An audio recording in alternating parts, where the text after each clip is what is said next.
ॐ नराय नरोत्तमाय नमः। ॐ महाकालीदेव्यै नमः। ॐ महालक्ष्मीदेव्यै नमः। ॐ महासरस्वतीदेव्यै नमः। ॐ वेदव्यासाय नमः। अस्य श्रीचण्डीकवचस्य ब्रह्मा ऋषिः अनुष्टुप्छन्दः चामुण्डा देवता अङ्गन्यासोक्तमातरो बीजं दिग्बन्धदेवतास्तत्त्वं श्रीजगदम्बा प्रीत्यर्थे सप्तशती पाठाङ्गजपे विनियोगः। ॐ नमश्चण्डिकायै। ॐ मार्कण्डेय उवाच। ॐ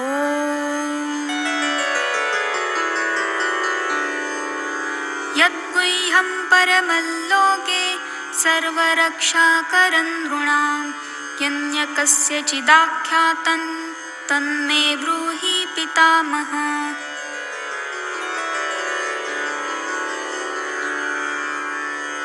ब्रह्म उवाच। अस्ति गुह्यतमं विप्र सर्वभूतोपकारकं देव्यास्तु कवचं पुण्यं तच्छृणुष्व महामुने। प्रथमं शैलपुत्री च द्वितीयं ब्रह्मचारिणी तृतीयै चन्द्रघण्टेति कुष्माण्डेति चतुर्थकम्। पञ्चमं स्कन्दमातेति षष्ठं कात्यायनीति च सप्तमं कालरात्रिश्च महागौरीति चाष्टमम्। नवमं सिद्धिदात्री च नवदुर्गा प्रकीर्तितः उक्तान्येतानि नामानि ब्रह्मणैव महात्मना। अग्निना दह्यमानस्तु शत्रुमध्ये गतोरणे विषमे दुर्गमे चैव भयार्ताः शरणं गताः। न तेषां जायते किञ्चित् अशुभौ रणसङ्कटे नापदन्तस्य पश्यामि शोकदुःखभयं नहि। यैस्तु भक्त्या स्मृता नूनं तेषां सिद्धिप्रजायते ये त्वां स्मरन्ति देवेशि रक्षसे तान् न संशयः। प्रेतसंस्था तु चामुण्डा वाराही महिषासना ऐन्द्री गजसमारूढा वैष्णवी गरुडासना। माहेश्वरी वृषारूढा कौमारी शिखिवाहना लक्ष्मी पद्मासना देवी पद्महस्ता हरिप्रिया। श्वेतरूपधरा देवी ईश्वरी वृषवाहना ब्राह्मी हंससमारूढा सर्वाभरणभूषिता। इत्येता मातरः सर्वाः सर्वयोगसमन्विताः नानाभरणशोभाढ्या नानारत्नोपशोभिताः। दृश्यन्ते रथमारूढा देव्यक्रोधसमाकुलाः शङ्खचक्रं गदां शक्तिं हलैं च मुसलायुधम्। खेटकं तोमरं चैव परशुं पाशमेव च कुन्तायुधं त्रिशूलं च शार्ङ्गमायुधमुत्तमम्। दैत्यानां देहनाशाय भक्तानाम् अभयाय च धारयन्त्यायुधा नित्यं देवानां च हिताय वै। नमस्तेऽस्तु महारौद्रे महाघोरपराक्रमे महाबले महोत्साहे महाभयविनाशिनी त्राहि मां देवि दुष्प्रेक्ष्ये शत्रूणां भयवर्धिनी प्राच्यां रक्षतु मामेन्द्री आग्नेयामग्निदेवता दक्षिणेवतु वाराहि नैऋत्यां खड्गधारिणी प्रत्यञ्चां वारुणी रक्षेत् वायव्यां मृगवाहिनी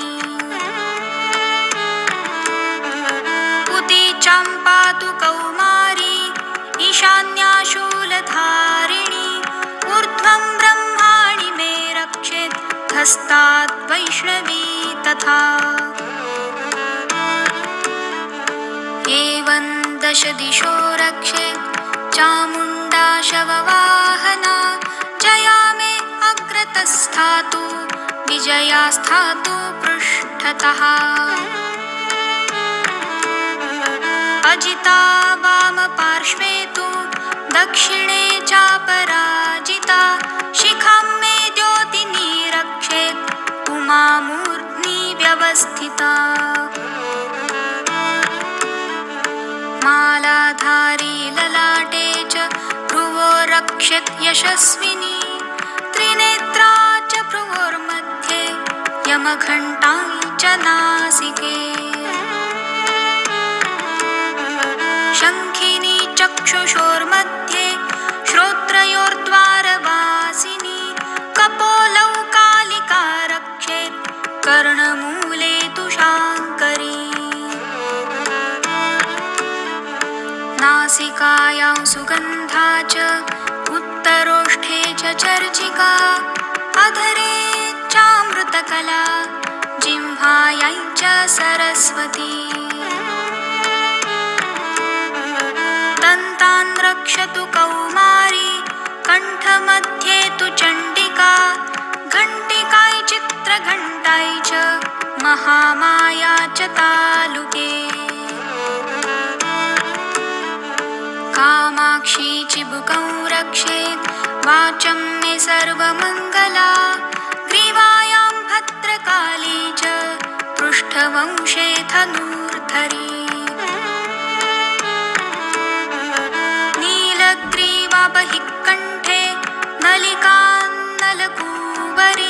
स्कन्धयोः खड्गिनी रक्षेत् बाहु मे वज्रधारिणी हस्तयोर्दण्डिनी रक्षेत् अम्बिका चाङ्गुलिस्तथा नखाञ्चूलेश्वरी रक्षेत् कुक्षो रक्षेत् कुलेश्वरी स्तनौ रक्षेन्महादेवी मनःशोकविनाशिनी हृदये ललिता देवी उदरे शूलधारिणी नाभौ च कामिनी रक्षेत् गुह्यं गुह्येश्वरी तथा पूतना कामिका मेढ्रं गुदे महिषवाहिनी कट्यां भगवती रक्षेत् जानुनी विन्ध्यवासिनी जङ्गे महाबला प्रोक्ता सर्वकामप्रदायिनी गुल्फयोर्नारसिंही च पादौ चामिततेजसी पादाङ्गुलीषु श्रीरक्षेत् पादाधस्तलवासिनी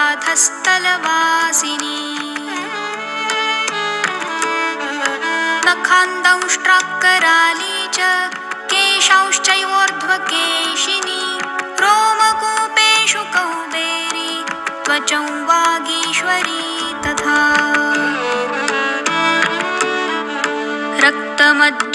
रक्तमज्जावसामांसान् अस्थिमेदांसि पार्वती अन्त्राणि कालरात्रिश्च पित्तै च मुकुटेश्वरी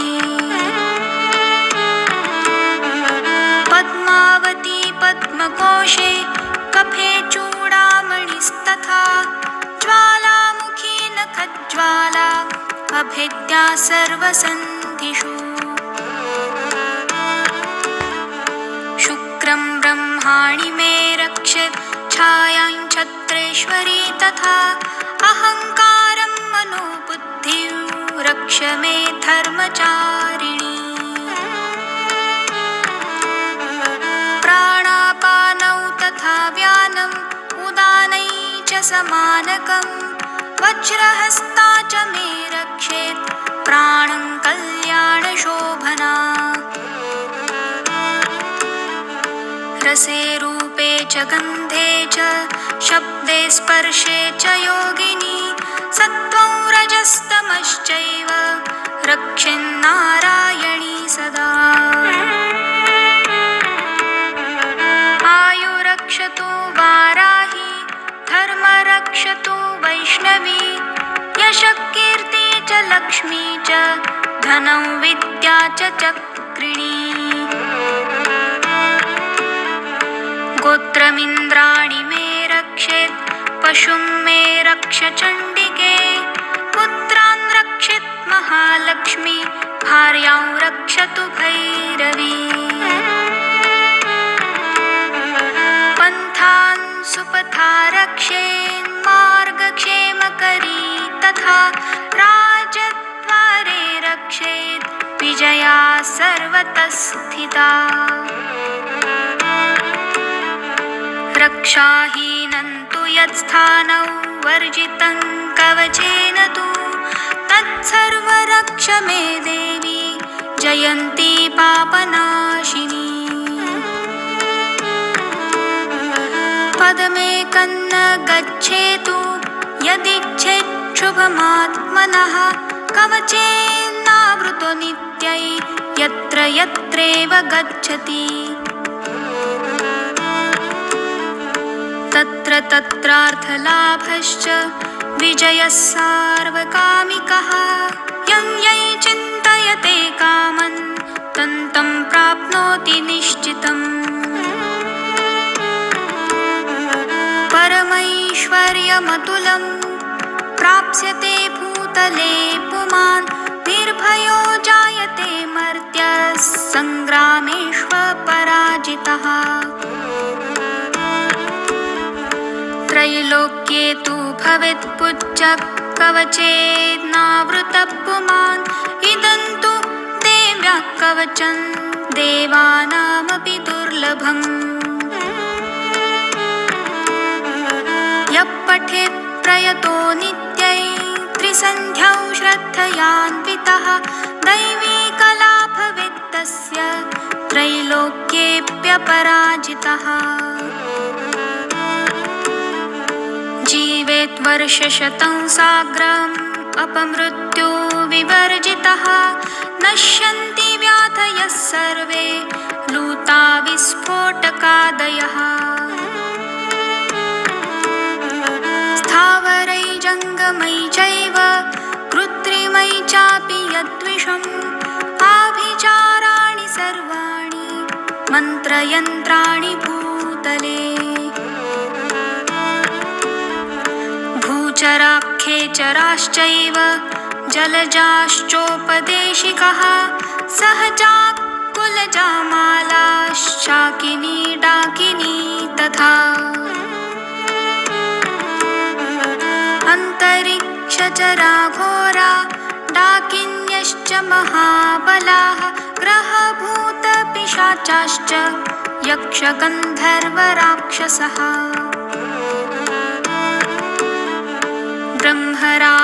ब्रह्मराक्षसवेतालाः कुष्माण्डा भैरवादयः नश्यन्ति दर्शनात् तस्य कवचे हृदि संस्थिते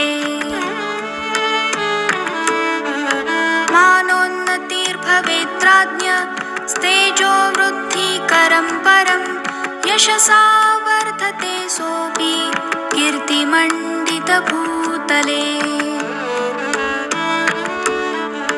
जपेत् सप्तशती चण्डी कृत्वा तु कवचं पुरा यावत् भूमण्डलं धत्ते सशैलवनकाननम्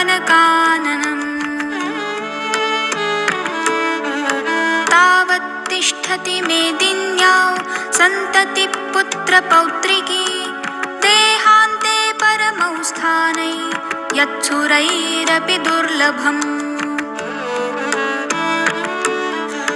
प्राप्नोति पुरुषो नित्यं महामाया प्रसादतः लभते परमौ रूप शिवेन सह मोदते इति वाराहपुराणे हरिहरब्रह्मविरचितं देव्याः कवचम्।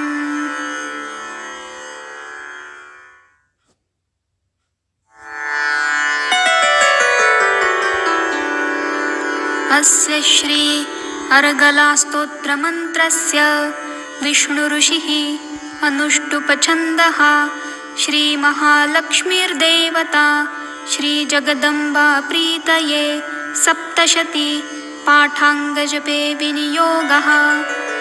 ॐ नमश्चण्डिकायै मार्कण्डेय उवाच। ॐ जयन्ती मङ्गलाकाली भद्रकाली कपालिनी दुर्गा क्षमा शिवा धात्री स्वाहा स्वधा नमोऽस्तुते। दुर्गा क्षमा शिवा धात्री स्वाहा स्वधा नमोऽस्तुते।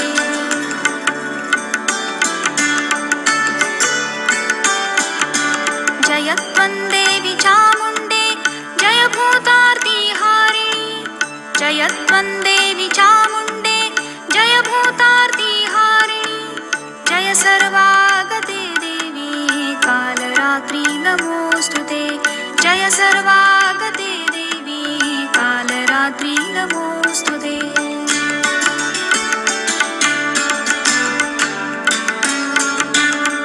मधुकैटभविद्रावि विधातृवरदे नमः। रूपं देहि जयं देहि यशो देहि द्विषो जहि। रूपं देहि जयं देहि यशो देहि द्विषो जहि।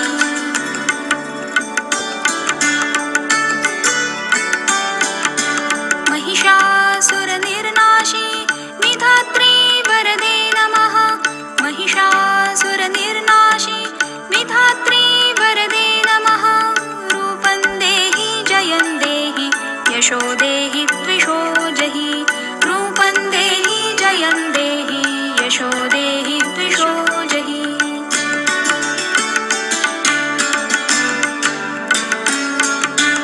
रक्तबीजबधे देवी चण्डमुण्डविनाशिनी। रूपं देहि जयं देहि यशो देहि द्विषो जहि। रूपं देहि जयं देहि यशो देहि द्विषो जहि।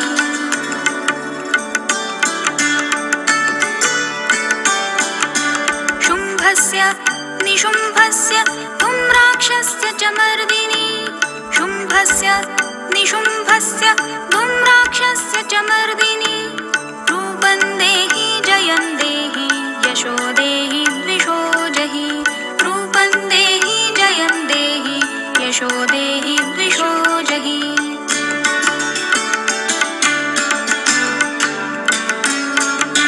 वन्दिताङ्घ्रियुगे देवी सर्वसौभाग्यदायिनी। रूपं देहि जयं देहि यशो देहि द्विषो जहि। रूपं देहि जयं देहि यशो देहि द्विषो जहि।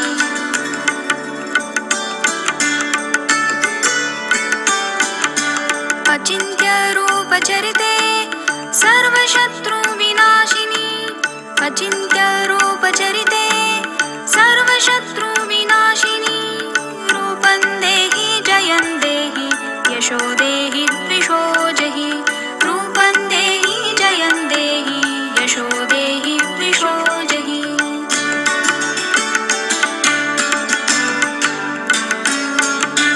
न तेभ्यः सर्वदा भक्त्या चण्डिके दुरितापहे।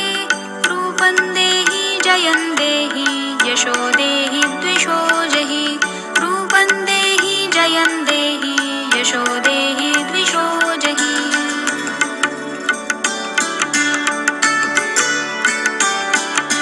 स्तुवद्भ्यो भक्तिपूर्वकं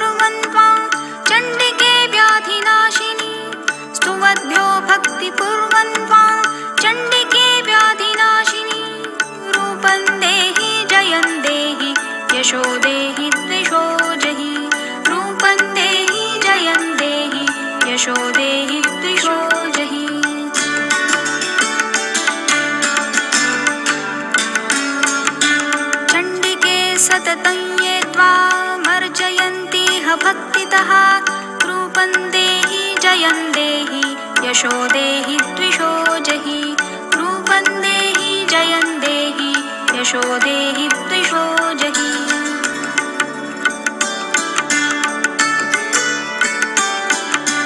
देहि सौभाग्यमारोग्यं देहि देवि परमं सुखं देहि सौभाग्यमारोग्यं देहि देवि परमं सुखं रूपं देहि जयं देहि यशो देहि द्विषो जहि रूपं देहि जयं देहि यशो देहि द्विषो जहि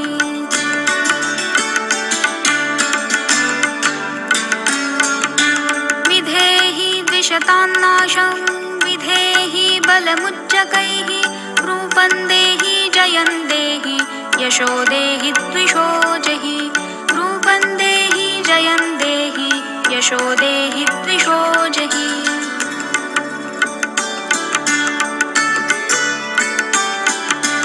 विधेहि देवि कल्याणं विधेहि परमां सुखं विधेहि देवि कल्याणं विधेहि परमां सुखं रूपं देहि जयं देहि यशो देहि द्विषो जहि रूपं देहि जयं देहि यशो देहि द्विषो जहि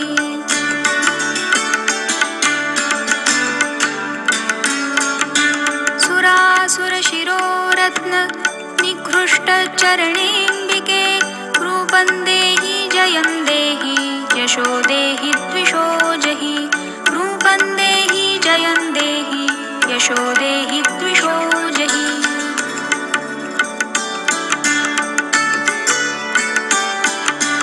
विद्यावन्तं यशस्वन्तं लक्ष्मीवन्तं जनं कुरु विद्यावन्तं यशस्वन्तं लक्ष्मीवन्तं जनं कुरु रूपं देहि जयं देहि यशो देहि द्विषो जहि रूपं देहि जयं देहि यशो देहि द्विषो जहि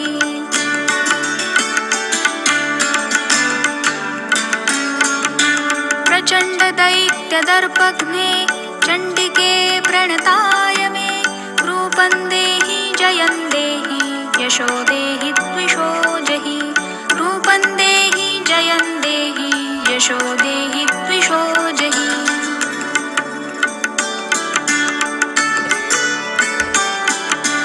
चतुर्भुजे चतुर्वक्त्र संस्तुते परमेश्वरि चतुर्भुजे चतुर्वक्त्र संस्तुते परमेश्वरि रूपं देहि जयं देहि यशो देहि द्विषो जहि रूपं देहि जयं देहि यशो देहि द्विषो जहि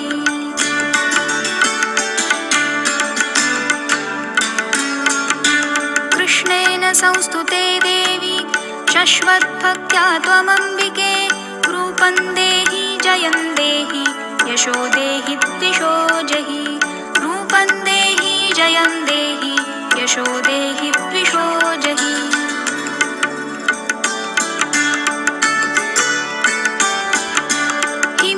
हिमाचलसुतानाथ संस्तुते परमेश्वरि हिमाचलसुतानाथ संस्तुते परमेश्वरि रूपं देहि जयं देहि यशो देहि द्विषो जहि रूपं देहि जयं देहि यशो देहि द्विषो जहि